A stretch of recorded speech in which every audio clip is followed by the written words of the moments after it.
सीखा, और सीखना ही सबसे बड़ी बात है। एक दिन आपकी भी पोजीशन होगी। Thank you. चुभे तीखी कटारी सा, समय की मार का अनुभव। वाह वाह वाह, बहुत बढ़िया। सफलता में छिपा होता है अक्सर हार का अनुभव। बहुत सुंदर। और स्वयं चलकर ही जानोगे, स्वयं जीकर ही देखोगे, कभी कड़वा कभी मीठा है इस संसार का अनुभव। बहुत सुंदर, जबरदस्त। इन्हीं अनुभवों के बीच एक नई सुबह, और इस नई सुबह में आप सभी को हमारा नमस्कार।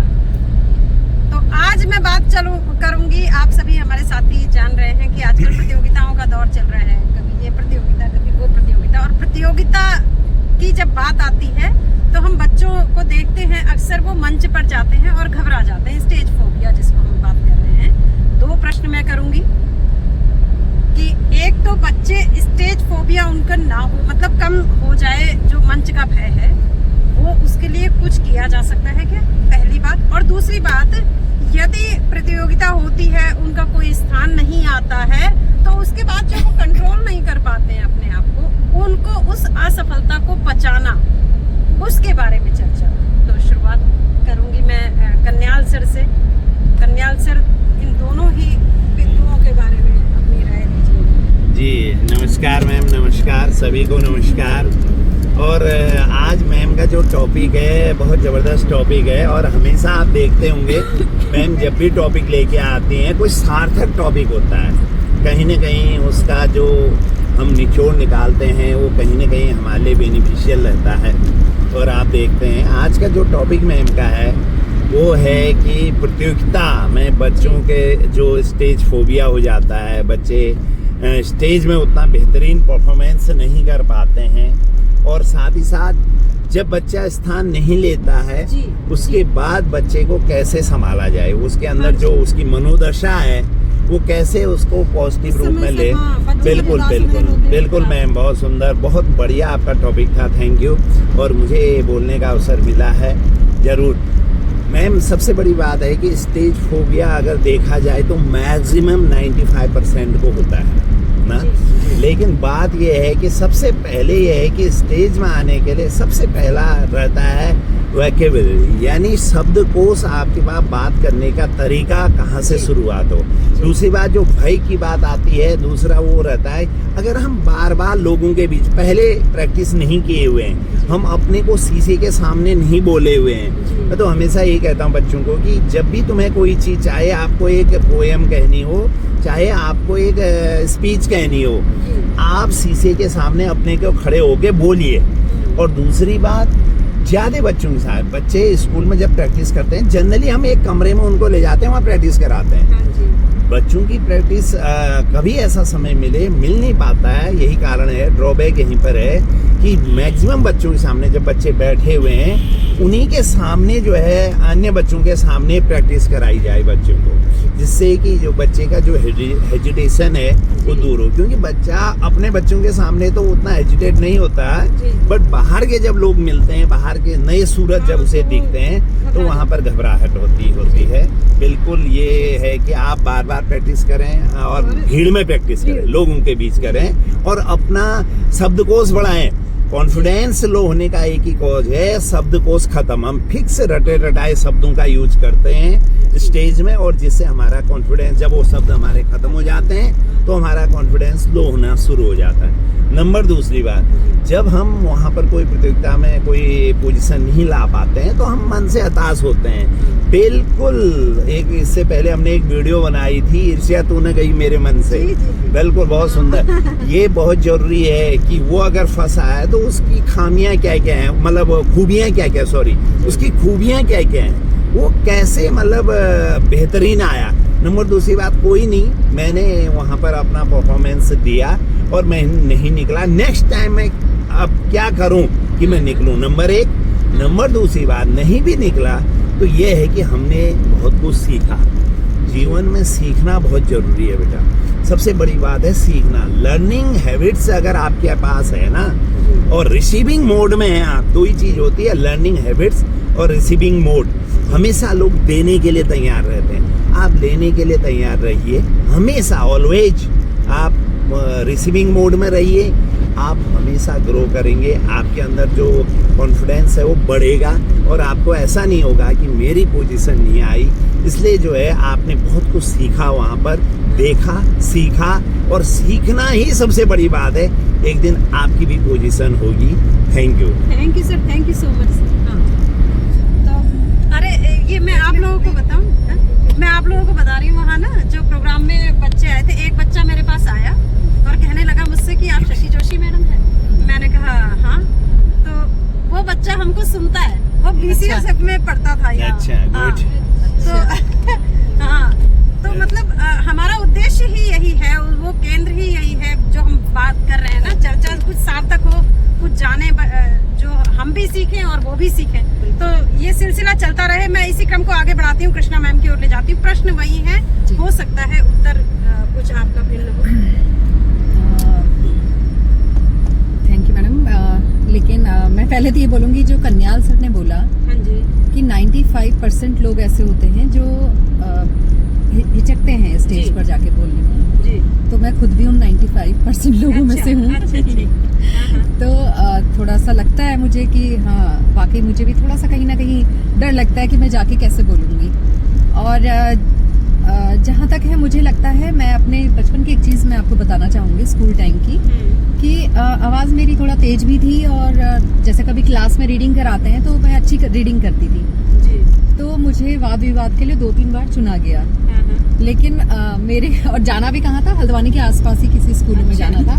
लेकिन मेरे पेरेंट्स ने नहीं भेजा, पापा ने, कि क्या जाएगा। उस समय एक्स्ट्रा करिकुलर एक्टिविटीज़ को लोग इतनी इंपॉर्टेंस नहीं देते थे, तो मुझे कभी नहीं भेजा। मतलब 2-3 बार ऐसा हुआ, फिर मैम ने मेरा नाम लेना ही छोड़ दिया, क्योंकि जब उसके पेरेंट्स नहीं परमिशन देते तो खाली क्या ले जाना है। तो मुझे लगता है कि अगर मैं इन चीज़ों को करती रही होती तो शायद हाँ, मेरे को मौका मिलता और मेरे अंदर से वो झिझक चली जाती। क्योंकि सिर्फ कई बार होता है ना, कैपेबिलिटी होती है लेकिन उन्हें निकालने का मौका नहीं मिलता। स्कूल में कभी कभार मैं पार्टिसिपेट करती थी, लेकिन फिर भी बाहर जाना थोड़ा अलग बात हो जाती है। तो मुझे लगता है इस चीज़ के लिए टीचर ने भी और पेरेंट्स दोनों का सपोर्ट बहुत ज़रूरी है बच्चों को, कि ताकि बच्चे अपनी जो पर्सनैलिटी है उसको दिखा सकें, बाहर रख सकें, और यही चीज़ उनके अंदर कॉन्फिडेंस बिल्डअप होता है इनकी वजह से ना। तो वो चीज़ है कि कॉन्फिडेंस तभी बनेगा जब हर तरफ से बच्चे को सपोर्ट किया जाएगा। क्योंकि बच्चा सामने आता है, कई बार आप स्टेज पे ही देखिए कि बच्चा अगर कोई सामने आके बोल रहा है, अगर कोई गलती कर दी तो बहुत सारे लोग एकदम से कहने लग जाते हैं। तो बच्चा जो आया है वो भी नेक्स्ट टाइम फिर आने की कोशिश नहीं करता, वो सोचता है कि सब मुझे बोलेंगे। तो एक पॉजिटिव वे में हम उन्हें भी समझा सकते हैं कि नहीं, आपने बहुत अच्छा बोला। मतलब वही है कि प्रेरित किया जाए ना बच्चे को घर से भी, और ज़्यादातर हम टीचर्स हैं तो हमारी तरफ से भी बच्चों को प्रेरणा ही मिले। और जैसे अगर मान ली कंपटीशन में पार्टिसिपेट करते हैं बच्चे और नहीं वो जीत पाते हैं तो रोना शुरू हो जाते हैं। हाँ, बच्चे घबरा जाते हैं और कहीं ना कहीं नर्वस फील करते हैं कि हमारे साथ ऐसा हो गया है। एक कॉम्प्लेक्स आ जाता है मन में, और आगे के लिए भी एक नेगेटिविटी उनके अंदर आ जाती है। तो मुझे लगता है उसमें भी बच्चों को हम अप्रिशिएट कर सकते हैं, और करते भी हैं कि बेटा एटलीस्ट आपने पार्टिसिपेट तो किया, आपने कोशिश तो की। तो नेक्स्ट टाइम के लिए भी हम ऐसा ना करें कि बच्चों को हम कहते नहीं पिछली बार ये नहीं जीती थी या नहीं वो कर पाई थी, तो हमें उसको नहीं लेके जाना है। हम दोबारा उसको कर सकते हैं कि दोबारा वो आगे जाए, और हो सकता है कई बार अगर हार भी जाता है बच्चा तो एक ना एक दिन तो जीत ही जाएगा। तो वो माहौल देना मुझे लगता है बच्चों के लिए देना बहुत ज़्यादा ज़रूरी है। जी चलिए मैम, बहुत बहुत धन्यवाद आपका। आप अपना ही दृष्टांत हैं, अपना उदाहरण आपने दिया। तो और नई बात बताई, पेरेंट्स को भी जो सुन रहे हैं, अभिभावक, वे भी ध्यान दें कि बच्चों को अवसर ज़रूर दें, उन्हें जो है टोके ना इस बात के लिए। पाठ्येतर जो गतिविधियाँ होती हैं उसमें यही प्रश्न लेकर मैं आती हूँ विमला मैम की तरफ। मैम, यही चीज़ें आपके सामने कि एक मंचीय डर होता है और दूसरा होता है कि बच्चा जब हार गया तो उसकी हताशा। दोनों के बारे में बताइए आप। नमस्कार। ये मैम, सबसे पहले बात तो जो फोबिया वाली बात है वो मेरे अंदर भी है। अच्छा, आपने नोटिस भी किया ही होगा। और इतना कुछ हम बोल रहे हैं, शायद आप एक अच्छी ऑरेटर है, तो आपसे ही काफ़ी हम इंस्पायर हुए हैं। आप ही से इतना सीख रहे हैं कि हम इतना बोल ले रहे हैं अब ना। और सेकंड थिंग जो आपने ये बोला कि हिच तो है, होती है मैम, ऐसी बात नहीं है। अब थोड़ा बहुत हल्का फुल्का हम बोल भी देते हैं तो फिर एक लॉन्ग पीरियड तक उसको संभाल नहीं पाते। ये चीज तो है ही।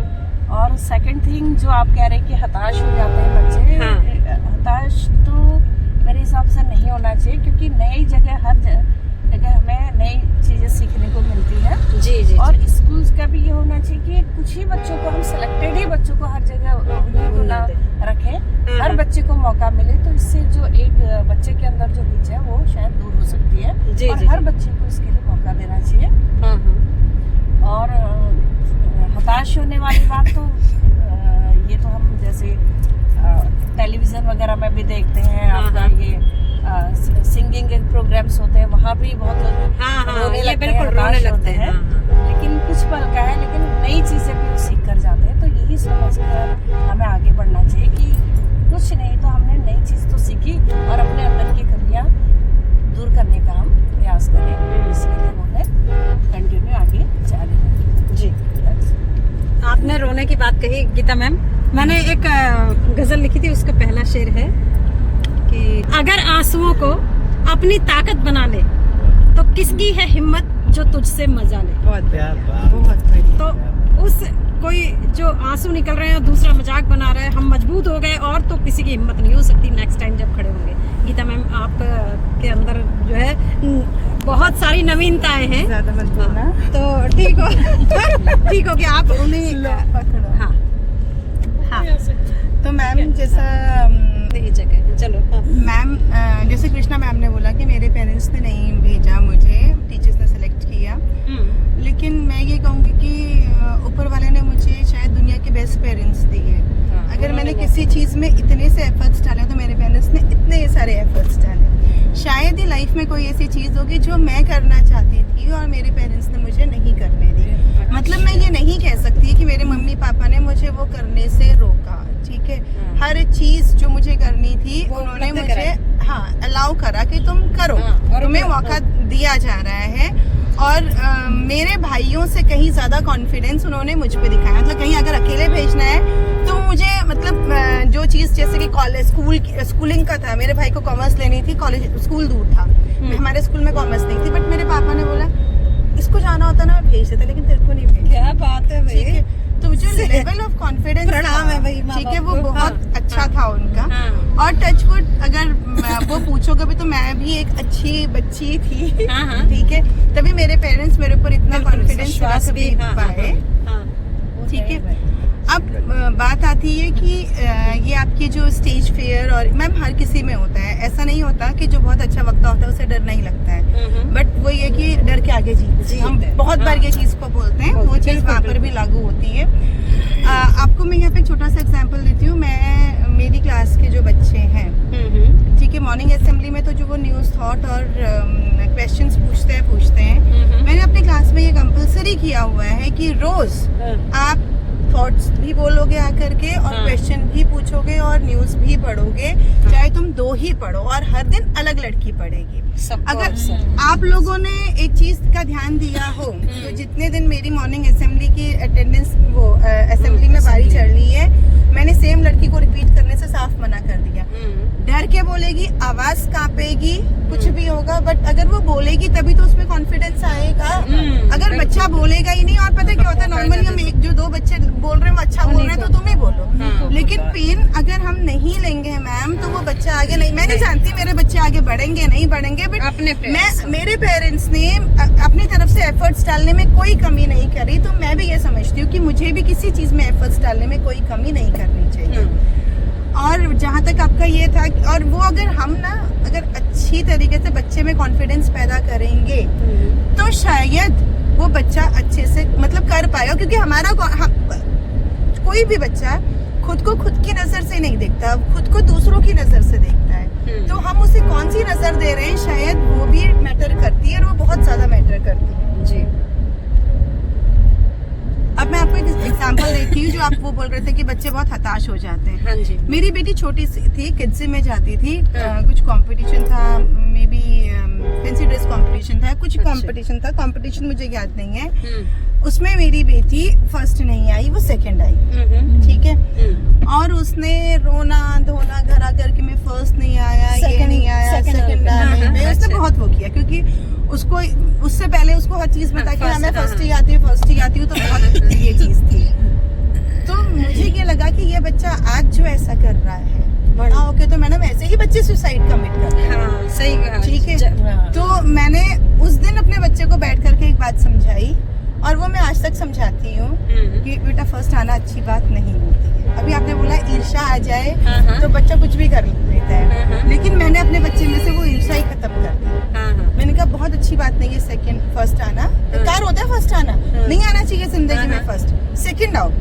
और उसको मैं अभी तक ये बोलती हूँ कि इससे कोई फर्क नहीं पड़ता है कि तुमने कितनी पढ़ाई करी कितनी नहीं करी, मतलब कौन फर्स्ट आ रहा कौन सेकंड नहीं, तुम्हें कितनी नॉलेज एक्वायर की है वो इम्पोर्टेंट है। फिर तुम्हारी पोजीशन क्या आ रही है, परसेंटेज क्या आ रही है, वो फर्क नहीं पड़ता है। ठीक है, मैं बस बेटा जो आप पढ़ो उसमें वो आपको सही से आना चाहिए, और वो कॉन्फिडेंटली करो, जो जहाँ जो काम करने जा रहे हो वो कॉन्फिडेंटली करो।